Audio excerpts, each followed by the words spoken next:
और मीलाद मनाना हमारे हिस्से में आया है। मीलाद मनाना हमारे हिस्से में आया है। और इस बात पर मैं फखरिया सुन्नी अपने आप को बरेलवी कह रहा हूं, क्योंकि जहां जहां आला हज़रत का असर और रसूख है ना, वहां सबसे ज्यादा धूमधाम से हुजूर का मीलाद मनाया जाता है। आला हज़रत ने क्या कहा, हश्र तक डालेंगे हम पैदाइश मौला की धूम, मिसले फारस नजद के किले गिराते जाएंगे, गैज में जल जाएं बेदीनों के दिल, या रसूल अल्लाह की कसरत कीजिए, है ना। तो ये हम बरेलवियों का मुकद्दर है। और ये मिलाद मनाना नया नहीं, पुराना काम। अभी नबी की अम्मी भी पैदा नहीं हुई है। सुने बहुत गौर से, मैं बताने लगा मिलाद की बरकत क्या। अभी नबी की अम्मी भी पैदा नहीं हुई। एक चलन था उस दौर में बच्चियों को कत्ल करने का, है तवज्जो। एक शख्स का गुलाम दौड़ा दौड़ा आया, उसने मालिक को आके खबर दी कि तेरे घर में बच्ची आई है। उसने कहा कैसी है? कहा काले रंग की है। उसने कहा कि मुझे उसकी शक्ल भी नहीं देखनी, उसे ले जाके कहीं कत्ल कर दे। ये गुलाम था, लेके बच्ची को जंगल में गया।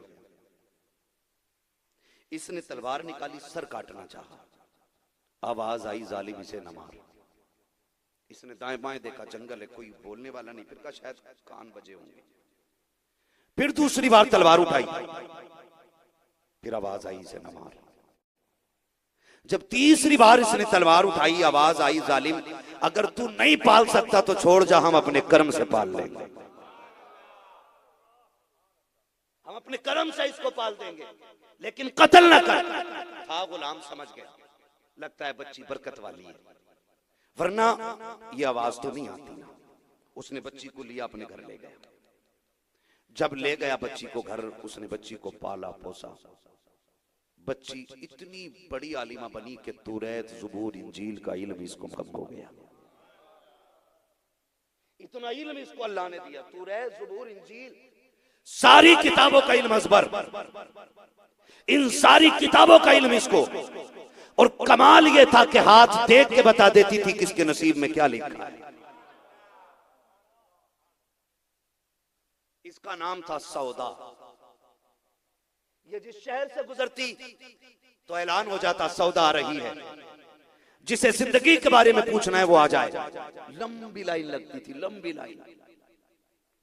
लोग हथेली दिखाते थे, ये बताती थी। एक दिन इसका गुजर हुजूर के ननिहाल मदीने से हुआ। जब ये मदीने शरीफ से गुजरी, ऐलान हुआ सौदा आ रही है। जिसको अपने हालात के बारे में बात करनी है वो फला चौक में आ जाए। तारीख का बाग है, जैसी सौदा आई ना तो मदीने की औरतों की, मर्दों की लाइन लग जाती है। छोटे बड़े सारे लाइन में लगे हैं। तारीख का बाग है, एक एक बंदे को हाथ देख के नजर डाल के बता देती तेरे नसीब में ये है, तेरे नसीब में ये है, तेरे नसीब में ये है। लकीरें पड़ रखी हैं। उसी मैदान के अंदर एक कोने में 6-7 साल की उम्र में नबी की प्यारी उम्मी सैयदा आमिना रज़ी अल्लाह तआला अन्हा भी खड़ी थी। किसी लड़की ने हाथ पकड़ के कहा आमिना चल तू अपना हाथ दिखा दे। आप कहती मुझे क्या जरूरत है, क्यों हाथ दिखाऊं? का तू सबरी लड़कियों से सबसे जुदा है, तेरा अखलाक निराला है, तेरा अंदाज निराला है, हर बच्ची से अलहदा रहती है, देखें तू है कौन? और आपने कहा नहीं मुझे नहीं दिखाना है। आपने इनकार किया, लेकिन जबरदस्ती इसरार करने पर वो औरत आपका हाथ पकड़ के जब सौदा के पास लाई है, कहा बता इसके नसीब में क्या लिखा है। तारीख गवाह है कि जैसी सौदा ने सैयदा आमिना के हाथ की लकीरें देखी है, माथे पे पसीना आने लग जाता है। पसीना साफ कर रही है, कभी लकीरें देखती है, कभी आमिना का चेहरा देखती है, कभी लकीरें देखती है, कभी चेहरा देखती है। पसीना साफ करती जा रही है, जबान गूंगी हो गई है। औरतों ने कहा था बता तूने सबकी लकीरें देखी, एक नजर में बता दिया। आखिर आमिना के हाथ में ऐसा क्या लिखा है जो तू बता नहीं रही है? उसने कहा क्या बताऊं, इसकी लकीरें बता रही है। ये कोई आम शहजादी नहीं है, ये कोई आम बच्ची नहीं है, बल्कि अल्लाह ने इसको ये शान अता की है। या तो ये खुद नबी बनेगी या नबियों के इमाम की मां बनने वाली है।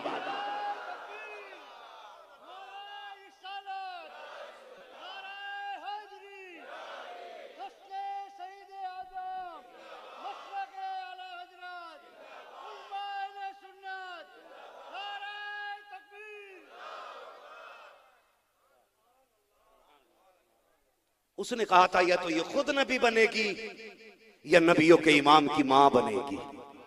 पता चला जो उनकी विलादत के ऐलान करते हैं वो मारे नहीं जाते, वो जिंदा रखे जाते हैं, जिंदा रखे जाते हैं। इधर सैयद आमीना, उधर हजरत अब्दुल्ला। बात बढ़ जाएगी, लेकिन बात बताऊंगा जरूर, बात बताऊंगा जरूर, इसलिए कि मैंने तज़किरा करीमों का छेड़ा है। करीमों का छेड़ा, मेरे करीम से अगर कतरा किसी ने मांगा, दरिया बहा दिए हैं, दुरेबे बहा दिए हैं। यहूदियों में बड़ी टेंशन थी, हुजूर आने वाले, हुजूर आने वाले, बड़ा उलझन था कि आखिरी नबी आने वाले।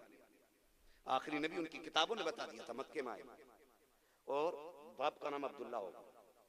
पूरी कौम लगी पड़ी थी कि उनको आने नहीं देना, आने नहीं देना। फानूस बन के जिसकी हिफाजत हवा करे, वो शम्मा क्या बुझे जिसे रोशन खुदा करे। और इस्लाम हर दौर में बढ़ा है, इसकी राहें रोकने की कोशिश की गई है, लोग टूट गए हैं, इस्लाम नहीं रुका है। और ये दुनिया को समझ लेना चाहिए कि इस्लाम का बानी अल्लाह है। पूरी कायनात मिलकर के भी इस्लाम का कुछ नहीं बिगाड़ सकती है, कुछ नहीं बिगाड़ सकती है, कुछ नहीं बिगाड़ सकती है। बस बहुत गौर से सुनिए, किताबों में तज़किरा हो गया कि भाई अब्दुल्ला आएंगे। फिर एक यहूदी मौलवी ने ना, उनके यहूदी पादरी ने कहा, ओ सुनो, किताबें बता रही हैं कि अब्दुल्ला आ गए। कहा कैसे? कहा एक सितारा मैं आसमान पे देखता था, अब वो छुप गया है। वो बताया गया जब वो छुप जाएगा तो आखिरी पैगंबर के वालिद आ जाएंगे।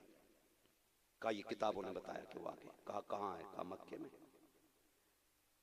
तो किसी ने कहा अब्दुल्ला आ गए हैं तो फिर मोहम्मद रसूलुल्लाह भी आएंगे। उन्होंने कहा नहीं, हम उन्हें आने ही नहीं देंगे। कहा रोकोगे कैसे? कहा अब्दुल्ला ही को खत्म कर दो। कहा करना क्या है?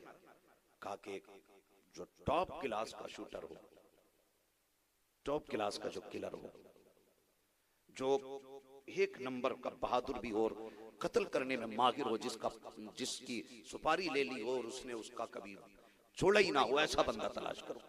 उन्होंने अपनी कौम में से एक बंदा चुना और उससे कहा कि एक बच्चे का सर लेके आना है। का इनाम? कहा तेरी तादमे जीज, तेरी नस्लों के खर्चे उठाए जाएंगे। उस वक्त तो खाना ही मुश्किल था ना। आज कसरत है ना, रिस्क की तो कदर नहीं है। आज कसरत है तो कदर नहीं है। पहले हुजूर के सहाबा खजूरे खा खा के वक्त गुजारते थे। कहा के इनाम देंगे, ऊंट देंगे, खजूरों के बाग दिए जाएंगे तुझे, बड़ी बड़ी दौलत हो का वादा किया। उसने कहा बच्चा किधर मिलेगा? कहा 2 खजूरों के बीच की वादी है, मक्का कहा जाता है, वहां मिलेगा जाकर। और वहां एक घर भी है जिसे काबा कहा जाता है। चाहिए? और उस बच्चे का सर लेके आइए। अब ये बड़ी तेजी में आया और ये मक्का शरीफ आ गया। तवज्जो है सारे लोगों की? आप तबर्रुक भी लेते रहिएगा और बात भी सुनते रहिएगा, है ना? कहीं ऐसा ना हो उसे खाने के चक्कर में बात भी खा जाए। जरा कह दे या रसूल अल्लाह। जी सलामत रहे। अगर पीछे वाले कंजूसी ना किया करें ना, मैं इनको बहुत अच्छी दुआ देके जाऊं। हाँ ठीक है, तवज्जो है ना? बड़ी तेजी से सफर करके मक्का शरीफ आया। अब मक्का शरीफ इसको वो जगह चाहिए थी कि जहां बच्चों का पता मिले, तो सबसे मशहूर जगह मक्का शरीफ में हरम शरीफ थी। और हरम शरीफ की जिम्मेदारी मेरे नबी के दादा की थी, हजरत अब्दुल मुत्तलिब काबे के मुतवल्ली। और मुतवल्ली खाली चाबी के लिए नहीं, मुतवल्ली इस माना कर भी थे कि जितने भी काबे में मेहमान आते थे सबके खाने पीने का इंतजाम मेरे नबी के दादा की चौखट पे रहता था। फर्क है ना? आज ये बात खत्म हो गई। वो दौर और था कि लोग कहते थे मेहमान आएगा तब खाएंगे, आज लोग कहते मेहमान चला जाएगा तब खाएंगे।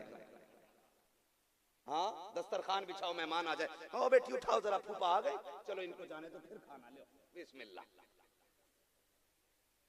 समेट देते हैं लोग। का मामू आ गए बेटी, का उठाओ बाद में खाई जाके, पहले मामू से निपटा जाएगा।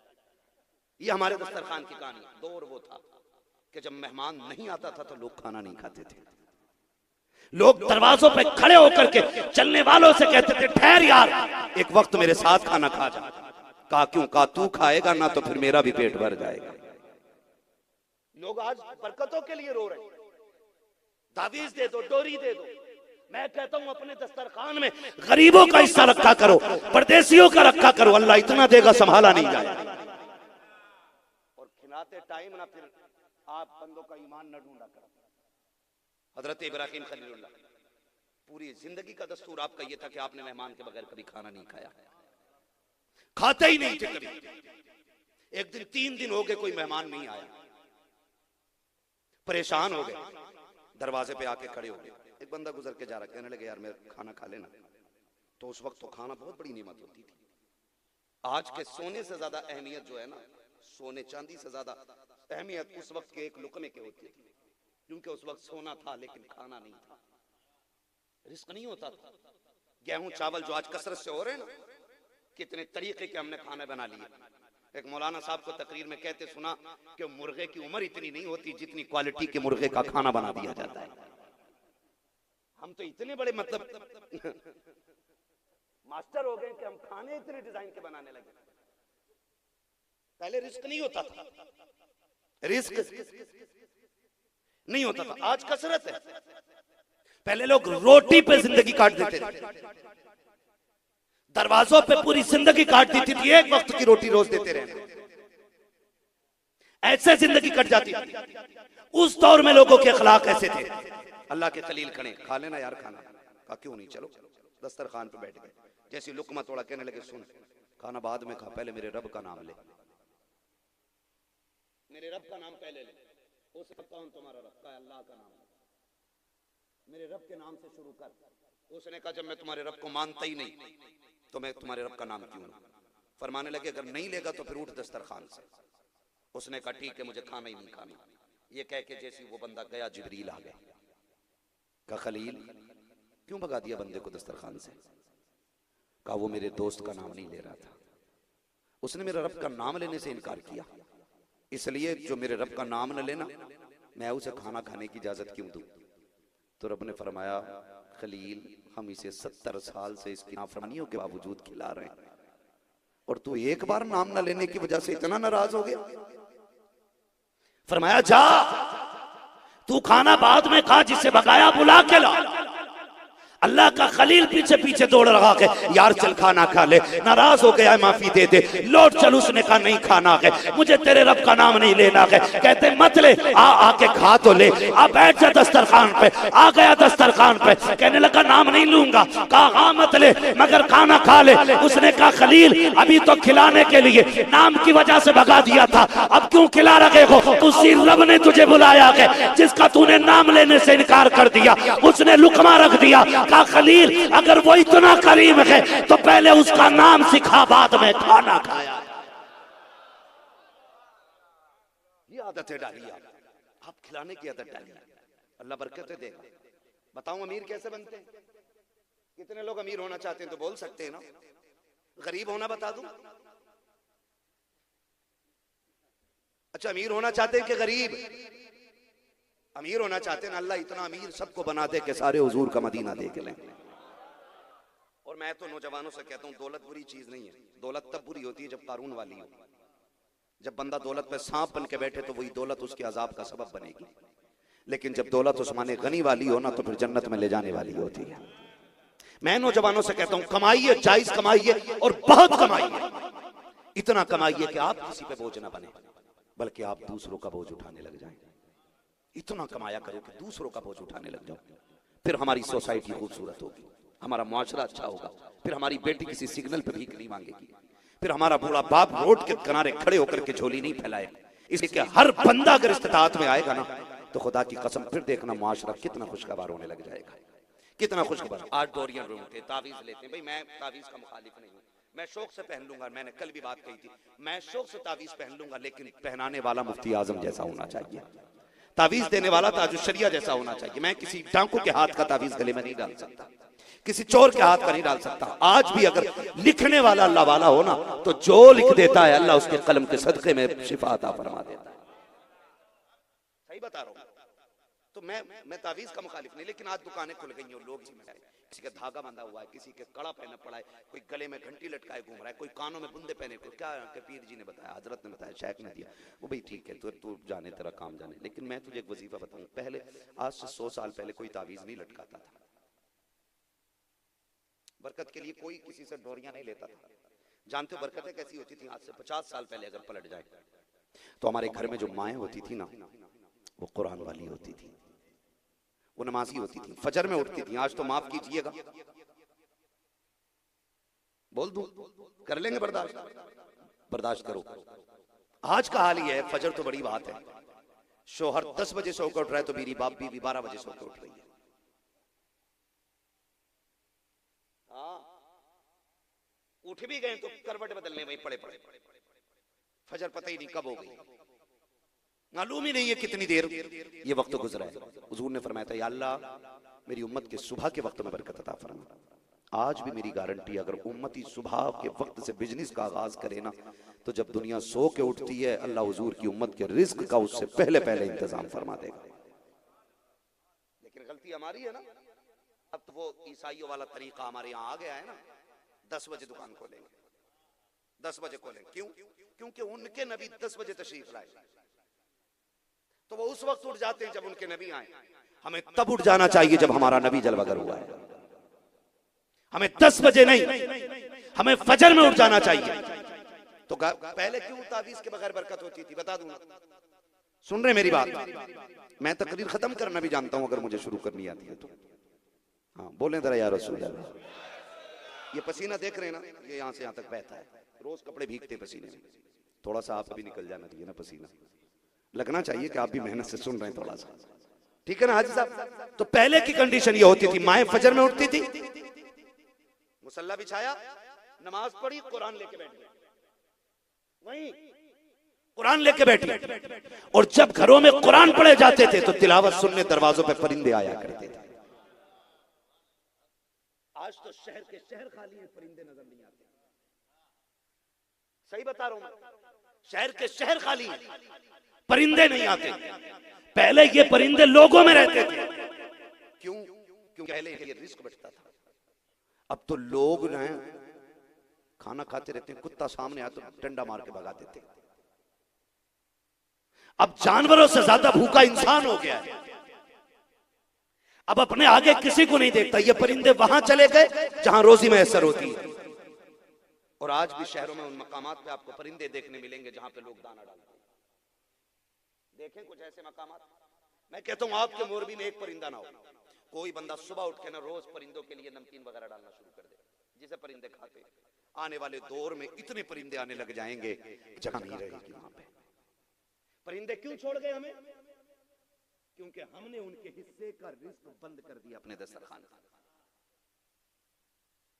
मरो अब तावीजों के लिए, रो डोरियों के लिए, लटका लो पूरा पीर ला के दरवाजे पे, कुछ नहीं होने वाला है, कुछ नहीं होने वाला है। जब माए कुरान लेके बैठती थी, सूरह यासीन की तिलावत होती थी, चूं चूं चूं चूं करके परिंदे दीवार पे आते थे। माँ कुरान बंद करती, चूम के माथे से लगाती, सुस्तान में कुरान बंद करती, उठ करके कमरे में जाती, ज्वार बाजरे और चावल के दाने ला करके बरामदे के सहन में फेंक दिया करती थी। परिंदे उतरते, 4 दाने खाते, 40 दुआएं दे के जाते। अल्लाह की इज्जत की कसम, 40 तावीजों से, 50 डोरियों से वो रिस्क नहीं उतरा करता था जो 4 दानों के बदले में परिंदों की दुआओं से अल्लाह रिस्क में बरकतें अता फरमा दिया। आज भी बरकतें चाहते हो तो परिंदों को दाने डाला करो, खिलाया करो इन्हें, अपने दस्तरखान पर दूसरे का हिस्सा रखो। आज हाल ये है, मेहमान चला जाएगा तब खाएगा। फायदा बता दूं, जो खाना मेहमान के साथ खाया जाएगा ना, कयामत में उसका हिसाब नहीं देना पड़ेगा।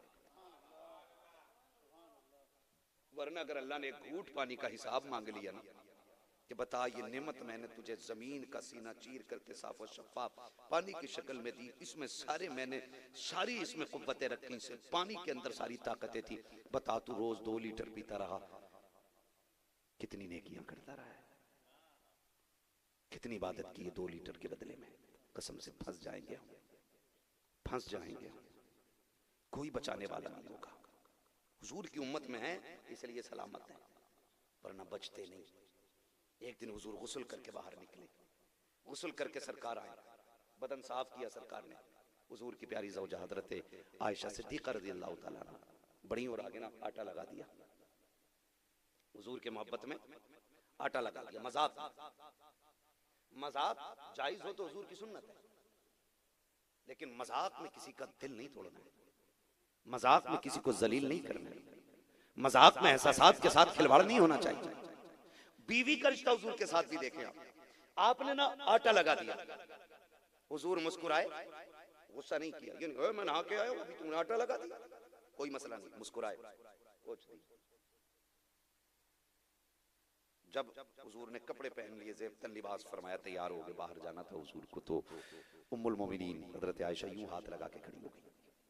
बच्चे रोक लेते हैं ना कभी कभी, हम लोग निकलने लगते हैं, हमारे बच्चे आ जाते हैं, नहीं इधर हटो तो इधर हट जाते हैं, इधर हटो तो इधर हट जाते हैं, क्या बात है, कहा नहीं पहले 10 रुपए दो फिर जाना। होता है कि नहीं, पहले चॉकलेट चाहिए, पहले टॉफी चाहिए, पहले ये चाहिए, ये बच्चों के रवैये होते हैं, हमारे बच्चे हमारे साथ करते। उम्मुल मोमिनीन आयशा सिद्दीका ने यूं हाथ लगाए, आका फरमाते आयशा जाने दो जल्दी है, कहा हुजूर नहीं पहले मेरा एक काम करें। आका फरमाते बताओ ना जल्दी क्या काम है, कहा मेहरबानी करें मेरे लिए दुआ कर दें कि अल्लाह सिद्दीक की बेटी की मगफिरत फरमा दे। एक एक बेटी से मेरी गुजारिश है खुदारा, जबान लंबी नहीं होनी चाहिए शोहर के सामने। आज तुम किसी अमीर की बेटी हो सकती हो, तुम में से कोई सिद्दीक की बेटी नहीं है, किसी को यह शरफ नहीं मिला है आज के दौर में जो अल्लाह ने सिद्दीक अकबर की बेटी को अता फरमाया। हुजूर सबसे ज्यादा प्यार इनके दौर में हजरत आयशा सिद्दीका से फरमाया करते। वो क्या कह रही हैं, आका दुआ कर देना मेरी मगफिरत के लिए।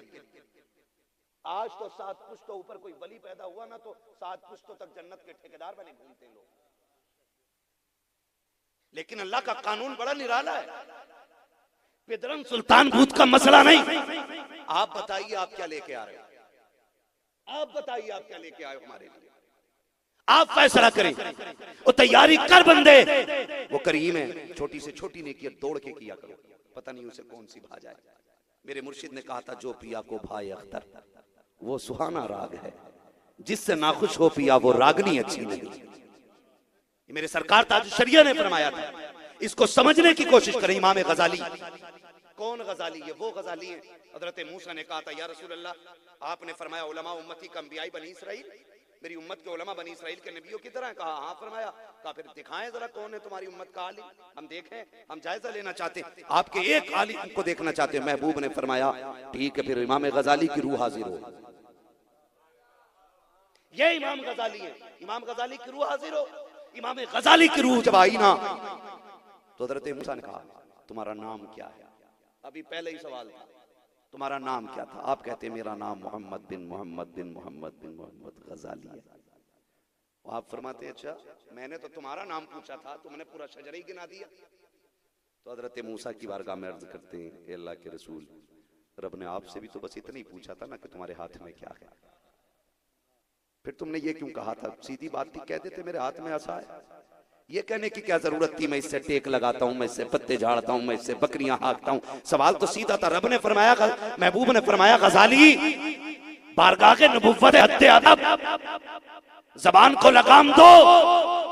ये गजाली है, जब इंतकाल हुआ किसी ने इमाम गजाली से पूछा कहो क्या गुजरी, बख्शे गए? कहा हाँ। कहा कौन सा अमल काम आया? है तवज्जो ना, कौन सा अमल काम आया? कहा कुछ और तो नहीं। अल्लाह की बारगाह में मैं पहुंचा, रब ने फरमाया गजाली जा मैं तुझे जन्नत दे रहा हूं।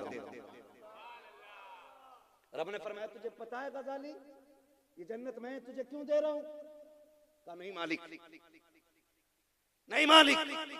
कहा सुन, तुझे याद है एक तू हदीस लिखने के लिए बैठा था, दवात में तूने कलम डाली और उसको निकाल के तू लिखना चाहता था, हाथ रखा कि एक मक्खी आके तेरे कलम पे बैठ गई, गर्मी थी, वो तेरे कलम के इंक को पीने लगी।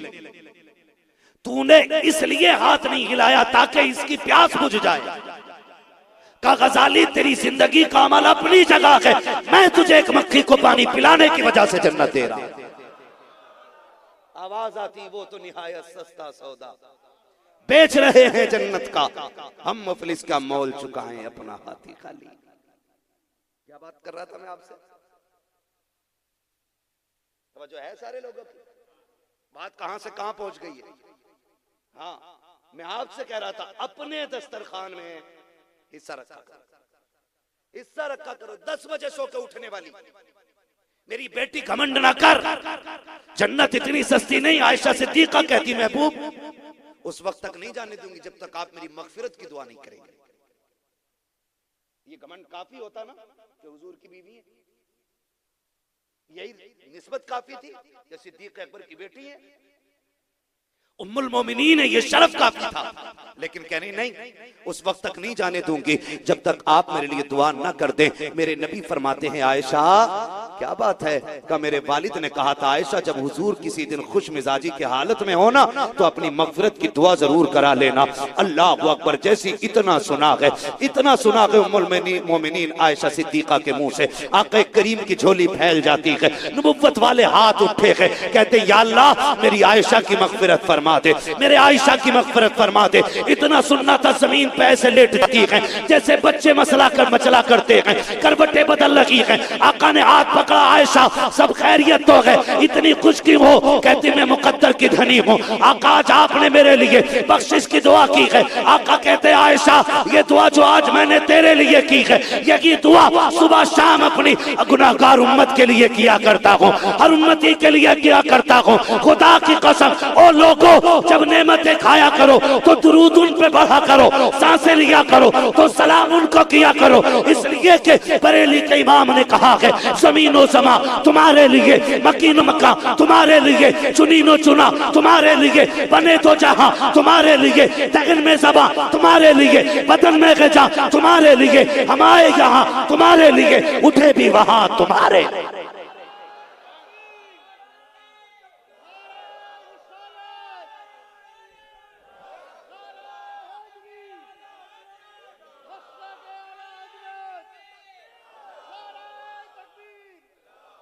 फिर वही बात, वो जो न थे तो कुछ न था, वो जो न हो तो कुछ न हो। जान है वो जहान की, जान है तो जहान है, जान है तो जहान। हजरत अब्दुल्ला, बात लंबी पड़ेगी, मैं बेटियों से कह जाऊं यार रुको, खुदारा बेटियों सजदे बढ़ा दो, तस्बीह ज्यादा करो। हुजूर ने मेराज से वापस आके कहा था औरतों ज्यादा से ज्यादा सदका किया करो, मैंने तुम्हारी तादाद को जहन्नम में ज्यादा देखा है।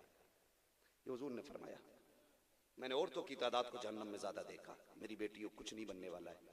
अगर रब नाराज हो गया ना, मसला इससे नहीं आपने जोड़ा कितने लाख का पहना हुआ है, कितने हजार का सूट आपने पहन रखा है। मसला इस बात से है अगर आपका शौहर गरीब है, मजदूर है, अब पैबंद लगे वाले कपड़े ना कब्र में पहन के चली जाओ।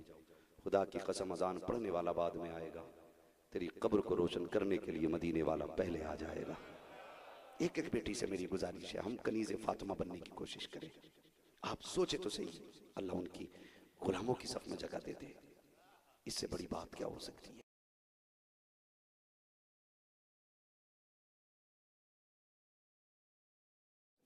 यहूदियों में बातें होने लगी, कहा जाओ वो आ गया पैसे इनाम के लालच में हजरत अब्दुल्ला का सर कलम करने के लिए। सुने मैं हुजूर के घराने की बात कर रहा हूँ, हुजूर के वालिदैन की बात कर रहा हूँ। मक्के में आया काबा शरीफ में, उसने देखा कौन बताएगा अब्दुल्ला का पता, तो चंद बच्चे हरम शरीफ में खेल रहे थे। उन बच्चों में एक चेहरा सबसे निराला था, उस चेहरे से लग रहा था कि ये सबसे ज्यादा होशियार बच्चा है। उसने आकर के परदेसी ने उसी बच्चे को इशारा किया और वो बच्चा कोई और नहीं हजरत अब्दुल्ला थे। बुलाया बच्चे जरा इधर आओ, आप करीब आए। कहा क्या बात है? कहा बड़ी दूर से आया हूं, परदेसी हूं, मेरा एक छोटा सा काम है, मैं किसी से मिलना चाहता हूं।